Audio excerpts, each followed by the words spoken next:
Proses perceraian Thalita Latief dan Dennis Rizky yang terdaftar di Pengadilan Agama Jakarta Pusat kini mendulang babak baru mengejutkan. Dennis Rizky tiba-tiba mengajukan eksepsi kompetensi relatif yang menyangkal bahwa perkara gugatan cerai Thalita seharusnya digelar di Pengadilan Agama Tiga Raksa Tangerang, bukan di Pengadilan Agama Jakarta Pusat. Hal itulah yang membuat Thalita Kamis 24 Juni kemarin mendatangi Pengadilan Agama Jakarta Pusat bersama orang tuanya untuk membuktikan bahwa gugatan cerai terhadap suaminya telah benar adanya. Kini sudah 3 bulan berlalu, proses perceraian Thalita dan Dennis pun masih terus berlanjut. Lantas benarkah Thalita tetap ingin berpisah dari Dennis?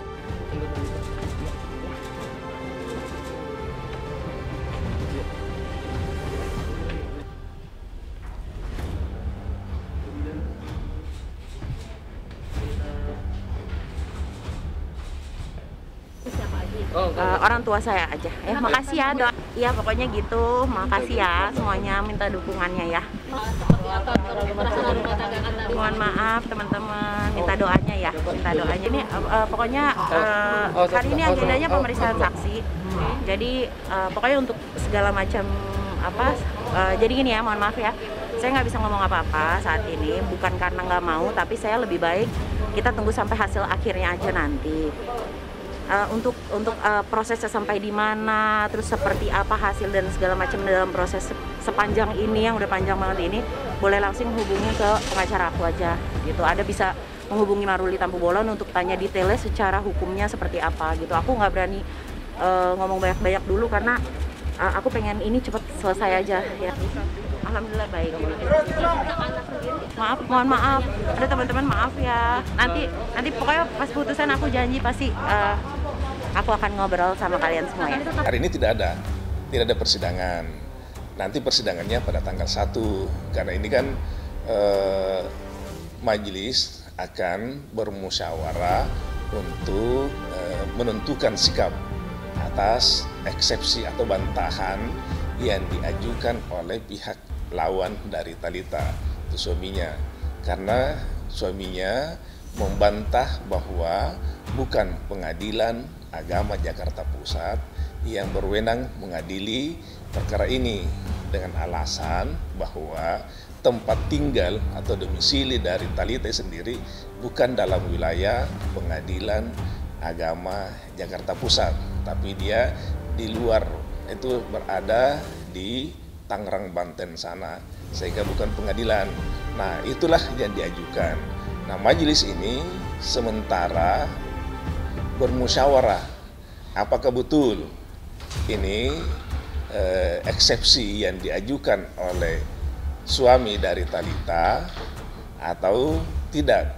Nah, nanti itu bisa diketahui pada tanggal 1 Juli. Ingin memastikan bahwa saya berwenang untuk mengajukan perkara di Pengadilan Agama Jakarta Pusat. Itu kan harus ada bukti-buktinya. Iya, salah satu itulah orang tuanya yang dihadirkan untuk menentukan. Ya, ini kan dibantah, karena dibantah dalilnya, maka dia harus membuktikan dalil-dalil yang dibantah itu bahwa saya di wilayah Pengadilan Agama Jakarta Pusat. Gitu. Nanti majelis akan menentukan sikapnya.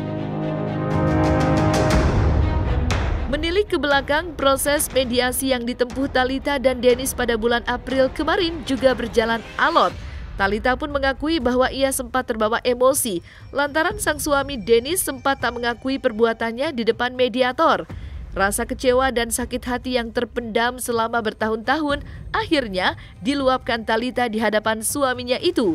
Bahkan air matanya pun kian tak terbendung saat mengungkapkan betapa sakit hatinya melihat sikap sang suami yang masih mau berkelit di hadapannya. Walaupun nasib rumah tangganya sedang di ujung tanduk. Semua yang dibahas, semua pertanyaan kalian semua, dia akui kok.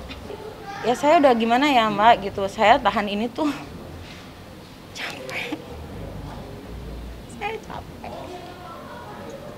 Saya capek lagi dengan kebohongan. Saya capek kalau dia masih beralasan. Saya capek. Gak ada di dunia ini wanita yang mau ada di posisi saya tuh gak akan ada gitu. Jadi saya sekian lama orang tahu saya ceria. Saya tutup dalam-dalam semuanya. Masa sampai di ujung juga dia masih mau berkelit? Ibu Hakim hanya mau mendengar langsung.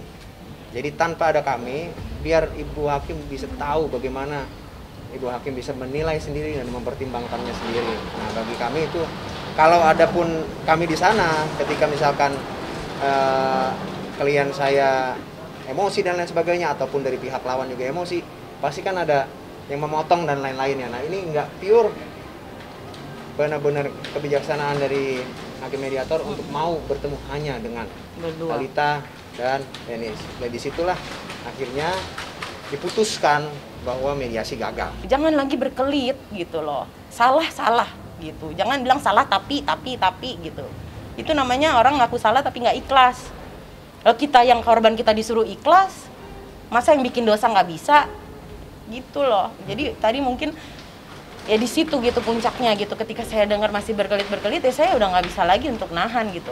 Awalnya berkelit, akhirnya dia mengaku. Dia dari banyak tapi, Wi. Habis itu saya bilang, kamu bicara jujur dong, saya bilang gitu. Terus dia bilang, akhirnya dia runduh. Terus dia bilang kok sama Ibu Hakim, dia akui kok kesalahannya dia. Yang semua teman-teman pers ini mau tanyakan ke saya semuanya benar. Itu jawabannya. Jadi kalian tafsirkan sendiri, semuanya benar. Jadi kan saya bilang gitu, saya minta keadilan, saya berdoa sama Allah, saya minta keadilan. Yang saya rasakan ini udah bentuk tidak adil di dalam kehidupan berumah tangga gitu. Jadi ya gitu, saya dikuatin nih sama abang saya sendiri, saya dikuatin sama keluarga saya. Memang kan saya bilang jangan main api sama keluarga saya, wong kita keluarga hukum kok. Ya kita lakukan semuanya sesuai hukum yang berlaku di Indonesia. Jauh sebelum Thalita Latief melayangkan gugatan cerai, Denis kabarnya telah keluar rumah meninggalkan istri dan anaknya sejak tahun 2018 silam. Tak tinggal lagi serumah bersama istri dan anak, Denis pun kabarnya tinggal berpindah-pindah. Dan saat ditemui usai mediasi, Denis pun tak bisa mengungkapkan alasannya meninggalkan istri dan anaknya. Lantas, benarkah sejak awal menikah Thalita merasa tak diberi nafkah oleh Denis? Balik lagi itu nanti saya sudah kemukakan semua. Tadi kita sudah mediasi juga dari pihak Thalita, tadi juga sudah Thalita sendiri sudah menyampaikan, saya juga menyampaikan, dan pihak mediatornya juga mendengarkan apa keluh kesah kita berdua segala macam, yang akhirnya kita lihat di sidangnya. Saya tinggalnya di apartemen, betul. Cuman terkadang pindah-pindah juga. Sebenarnya dia tidak tinggal di rumah. Tempat-tempat dia tinggal itu saya tahu. Sampai di tahun 2020 yang di apartemen itu dia pindah 2 kali juga saya tahu. Setelah selesai dari 2 unit itu dia di apartemen yang mana, saya tahu juga gitu. Tapi kan saya tahu ada batasan-batasan yang bisa kita bicarakan, ada yang tidak. Ya saya bilang semuanya tergantung dia. Gitu. Ketika dia berbicara kebenaran ya saya juga pasti oke, berarti gentle nih orang. Tapi kalau nggak gentle, dia bohong ya saya harus buka dong. Saya harus kasih tahu dong segala-galanya yang saya tahu, yang kita tahu. Gitu. Ya itu saya udah nantu bertahun-tahun tuh benar gitu ya. Masa saya harus ngomong, saya harus nahan lagi kasih orang pembuat dosa ini bisa bernapas lega sementara saya terengap-engap gitu. Kayak ya gimana sih gitu, keadilan aja lah mbak gitu mas gitu. Saya juga mana pernah sih saya kayak gini cari-cari perhatian, dia iya kali cari-cari perhatian, saya mah enggak. Saya mah apa adanya aja, kerjaan saya tuh kerja, jadi ibu, jadi istri yang baik, jadi anak yang baik, kerja saya, banting tulang untuk anak saya. Wong saya yang kerja, saya ngidupin anak saya, dia hidupin kita. Enggak ada. Oh udah lama banget nggak ada. Oh lebih. Dari awal? Dia ke saya pribadi sebagai seorang istri nih mbak ya, nih para wanita, saya tidak pernah mendapat gaji seorang istri, tidak pernah. Dari awal. Dia kasih untuk anak saya uang susu popok dah. Jadi mau bergaya-gaya dia tuh silahkan. Kalau saya emang nggak perlu deh ngomong-ngomong macam-macam, saya bicara fakta. Kan saya bilang, jangan lagi berkelit, kalau sudah berdosa tanggung jawab. Itulah saya masih kasih kesempatan, saya masih memaafkan gitu. Sampai akhirnya ketika berkelit saya emosi, wajar, saya manusia. Gitu loh, saya manusia. Karena saya bicara benar-benar apa adanya gitu. Kini sidang kasus perceraian dengan agenda membacakan putusan akan eksepsi yang diajukan oleh Dennis akan digelar pada 1 Juli 2021 mendatang. Namun hasil tersebut akan disampaikan oleh majelis hakim secara elektronik melalui putusan yang akan dikirim ke kuasa hukum kedua belah pihak. Jadi pada tanggal 1 Juli itu agendanya adalah membacakan putusan atas eksepsi yang diajukan oleh pihak lawan dari Thalita, dalam hal ini adalah suaminya. Jadi nanti pada tanggal sekarang mereka sudah sepakat untuk berperkara secara elektronik. Ya, berarti nanti itu putusannya tidak lagi dibacakan di depan, tapi hanya akan dikirim, putusan itu akan dikirim ke alamat email masing-masing kuasanya. Kan mereka kan didampingi oleh kuasa masing-masing. Berarti menganggap Pengadilan Agama Jakarta Pusat berwenang mengadili. Tapi kalau di putusan akhir itu dianggap bahwa bukan Pengadilan Agama Jakarta Pusat yang mengadili, tapi merupakan kewenangan Pengadilan Agama yang lain.